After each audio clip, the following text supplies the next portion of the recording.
আগের ভিডিওতে বলেই দিয়েছিলাম আজ যেহেতু ভাইফোঁটা আর সব ভাইয়ের পছন্দ মতো রান্না করব। সকালে ভাইয়ের পছন্দের মতো সন্দেশ দিয়ে শুরু হলো ভাইফোঁটা। তারপরে এখানে ছিল গরম গরম লুচি, সাদা আলুর তরকারি আর রসগোল্লা। এটা তো ভাইয়ের ভীষণ পছন্দের একটা খাবার, তো এটা দিয়ে সকালের খাবার শেষ হলো।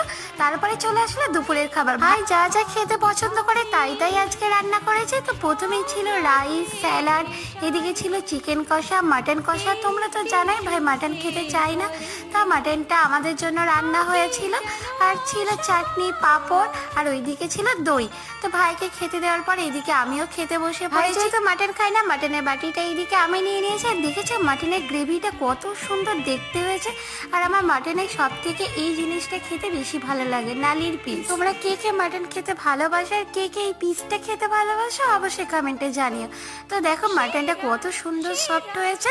তাহলে চলো টাটা, দেখা হচ্ছে খুব শীঘ্রই কোনো এক নেক্সট ভিডিওতে।